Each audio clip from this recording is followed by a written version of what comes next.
भीलवाड़ा जिले के मांडल उपखंड में तेज अंधड़ और मूसलाधार बारिश के कारण भारी नुकसान हुआ है। वहीं तेज अंधड़ के कारण ब्यावर भीलवाड़ा राष्ट्रीय राजमार्ग पर जिवलिया ग्राम स्थित एक टोल प्लाजा की चद्दर उड़कर दूर जाकर गिर गए, जिसके कारण चद्दर के नीचे आने से कई वाहन भी क्षतिग्रस्त हो गए हैं। तेज अंधड़ के कारण उड़ते हुए चद्दर का एक सीसीटीवी फुटेज भी सामने आया है। भीलवाड़ा से ब्यावर जाने वाले राष्ट्रीय राजमार्ग पर मांडल से आगे जिवलिया ग्राम के पास स्थित टोल प्लाजा पर बुधवार शाम को आए तेज अंधड़ के कारण चद्दर उखड़कर दूर जा गिरे। इस दौरान वहां पर काफी वाहन भी खड़े हुए थे। चद्दर नीचे गिरने पर एक ट्रक सहित 2-3 वाहन भी उसके चपेट में आ गए। गनीमत तो ये रही कि बारिश की वजह से कोई भी बाहर खड़ा हुआ नहीं था, वरना बड़ा हादसा हो सकता था। भीलवाड़ा जिले के जहजपुर कस्बे में शाहपुरा रोड स्थित प्रसिद्ध स्वस्ति धाम मंदिर में हुई करोड़ों की चोरी के मामले में जहाजपुर थाना पुलिस को एक बड़ी सफलता हाथ लगी है। 22 मई की रात को मात्र 16 मिनट में 1.25 करोड़ रुपए के आभूषण लेकर फरार हुए चोरों तक पुलिस पहुंच गई है। पुलिस ने इस मामले में 2 शातिर चोरों के साथ एक नाबालिग को भी निरुद्ध किया है। पुलिस आरोपियों से गहन पूछताछ कर रही है, जिसमें और भी कई खुलासों की संभावना है। पुलिस अधीक्षक धर्मेंद्र सिंह ने कहा कि स्वस्ति धाम मंदिर में चोरी को लेकर एक टीम का गठन किया गया था, जिसमें सीसीटीवी और मुखबिर की सूचना के आधार पर मंदिर में एक टीवी चैनल का कार्य देखने वाले आरोपी बूंदी जिले के ढाबलान निवासी राजाराम गुर्जर का गिरफ्तार किया, जिससे पूछताछ के बाद उसके अन्य साथी बलराम गुर्जर के साथ एक नाबालिग को भी निरुद्ध किया। इनसे चोरी हुए इससे करोड़ों का आभा मंडल, श्री यंत्र और रजत कछुआ भी बरामद किया है। इनसे पूछताछ जारी है और इनके अन्य साथियों को भी जल्द गिरफ्तार किया जाएगा। 23 की रात को जहाजपुर में जो स्वस्ति धाम मंदिर है उसमें एक बड़ी चोरी की घटना हुई थी, जिसकी कीमत लगभग 1.5 करोड़ रुपए के आसपास थी। और इस मामले की गंभीरता को देखते हुए हमने विभिन्न टीम गठित की थी और उसमें सैकड़ों किलोमीटर तक जो सीसीटीवी का जो ट्रेल है वो चेक किया गया। कई घंटों के सीसीटीवी चेक किए गए, जिसके उपरांत हमें सफलता मिली है, जिसमें 2 लोगों को गिरफ्तार किया गया है और एक नाबालिग है जिसे निरुद्ध किया गया है।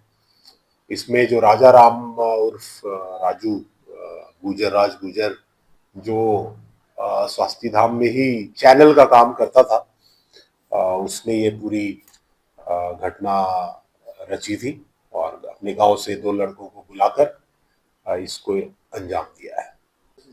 अभी तक तो ऐसी बात नहीं आई है, बट हम लोग गहनता से इनका रिकॉर्ड खंगाल रहे हैं। अगर पहले भी कहीं इन्होंने वारदात की हो तो ऑन रिकॉर्ड तो अभी तक कुछ नहीं है, लेकिन हो सकता है पहले भी अगर की हो तो उस बारे में भी हम लोग पूछताछ कर रहे हैं। कुछ कर्जा से संबंधित बात आ रही है कि ये जो राजाराम है वो कर्ज में डूब गया था, पैसों की आवश्यकता थी। वो लंबे समय से लगभग 2 साल से मंदिर में था, तो उसे मंदिर की टाइमिंग, वहां के क्रियाकलाप, वहां का पूरा स्ट्रक्चर, सब चीज के बारे में उसे पूरी जानकारी थी। तो उसने प्लानिंग किया कि कैसे अंदर आना है, कैसे बाहर जा सकते हैं, कितने बजे कर सकते हैं, ये सारी चीजें उसने प्लान की। शाहपुरा को पुन जिला घोषित किए जाने की मांग को लेकर आज 28 मई को शहरवासियों ने काला दिवस ब्लैक डे मनाया। 5 महीने पूर्व 28 दिसंबर 2024 को राज्य सरकार द्वारा शाहपुरा से जिले का दर्जा समाप्त कर दिया गया था, जिसके विरोध में जिला बचाओ संघर्ष समिति के नेतृत्व में ये विरोध दर्ज कराया गया। सुबह से ही शहर के समस्त बाजार पूर्णतः बंद रहे। व्यापारियों ने स्वेच्छा से अपने प्रतिष्ठान बंद रखे, जिससे जनजीवन प्रभावित हुआ।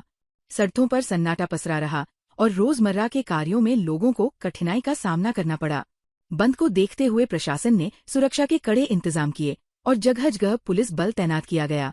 सुबह 9 बजे त्रिमूर्ति चौराहे से लेकर महलों के चौक तक संघर्ष समिति द्वारा एक विशाल वाहन रैली का आयोजन किया गया। इस दौरान लोगों ने हाथों में काली पट्टियां बांधकर और तख्तियां लेकर सरकार के खिलाफ जोरदार नारेबाजी की।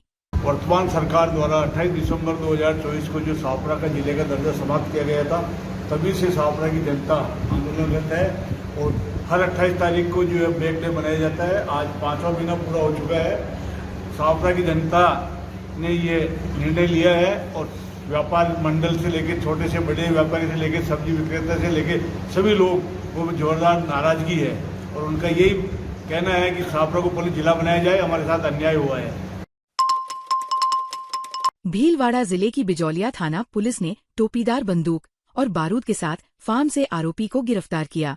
पुलिस आरोपी से पूछताछ कर रही है कि वह बंदूक फार्म पर क्यों रखे हुए था और कहां से खरीदी है। बिजौलिया थाना प्रभारी लोकपाल सिंह ने कहा कि मुखबिर की सूचना मिली थी कि सोपुरा में एक फार्म पर रहने वाले मोहन लाल धाकड़ के पास अवैध बंदूक रखी हुई है, जिस पर फार्म की तलाशी ली गई तो वहां पर एक टोपीदार बंदूक और 20 और बारूद बरामद हुआ। इस पर आरोपी मोहन लाल को गिरफ्तार कर लिया गया। भीलवाड़ा जिले की करेड़ा थाना पुलिस ने अपहरण और फिरौती मांगने के मामले में फरार एक इनामी आरोपी को गिरफ्तार किया है। पुलिस ने आरोपी पर 5,000 रुपए का इनाम भी घोषित किया था। पुलिस आरोपी से गहनता से पूछताछ कर रही है, जिसमें और भी खुलासे होने की संभावना है। करेड़ा थाना प्रभारी पुरनमल मीणा ने बताया कि 13 मार्च को बड़लियास थाना क्षेत्र के रेन गांव निवासी सुनील नाथ योगी ने रिपोर्ट दर्ज करवाई कि उसका खाखरिया खेड़ा निवासी ईश्वरनाथ ने अपने साथियों के साथ मिलकर अपहरण करके उससे मारपीट करते हुए रंगदारी वसूल की है। जिस मुखबिर और कॉल डिटेल के आधार पर 5,000 रुपए इनामी मुख्य आरोपी खाखरिया खेड़ा निवासी बन्ना नाथ का गिरफ्तार किया गया। महेश नवमी महोत्सव के तहत शीनगर माहेश्वरी सभा भीलवाड़ा के तत्वावधान में नगर माहेश्वरी महिला संस्थान द्वारा आयोजित रचनात्मक प्रतियोगिताओं में नन्हे मुन्नों से लेकर किशोर वर्ग तक के बच्चों ने अपनी कला, रचनात्मकता और कौशल से सबका मन मोह लिया। नगर अध्यक्ष डॉक्टर सुमन सोनी ने बताया कि इस कार्यक्रम ने न केवल बच्चों के उत्साह को नई उड़ान दी, बल्कि समाज में पारिवारिक समरसता और एकता का भी सुंदर संदेश दिया। नगर सचिव सोनल महेश्वरी ने बताया कि रंग भरो प्रतियोगिता आयु 5 से 7 वर्ष के बच्चों ने कल्पनाशीलता के रंगों से कोरे कागज को जीवंत कर दिया। नगर सचिव सोनल माहेश्वरी ने बताया कि बच्चों के साथ साथ उनके माता पिता ने भी कार्यक्रम में बढ़-चढ़कर भाग लिया। भीलवाड़ा में शीनगर माहेश्वरी सभा के तत्वावधान में महेश नवमी महोत्सव 2025 के तहत कपल रिले दौड़ प्रतियोगिता का आयोजन महेश स्पोर्ट्स एकेडमी में किया गया। मीडिया प्रभारी पंकज पोरवाल ने बताया कि प्रतियोगिता में करीब 20 जोड़ों ने भाग लिया। प्रथम रीनाकमल किशोर चांडक, द्वितीय पायलंकित समदानी तथा तृतीय स्थान पर दीप्तियंकित न्याति विजेता रहे। जोड़ों को अतिथि राजेंद्र कचोलिया, दिनेश शारदा, केदार गगरानी, रामनिवास समदानी, कैलाश अजमेरा, अर्चित मुंदड़ा, अंकित लखोटिया द्वारा पुरस्कार प्रदान किए गए। ताज़ा खबरों के लिए बने रहिए लोकजीवन के साथ। लोकजीवन के YouTube चैनल को सब्सक्राइब करें, लाइक करें और बेल आइकन को प्रेस करें, जिससे कि हर वीडियो का नोटिफिकेशन आप तक पहुंच सके। धन्यवाद।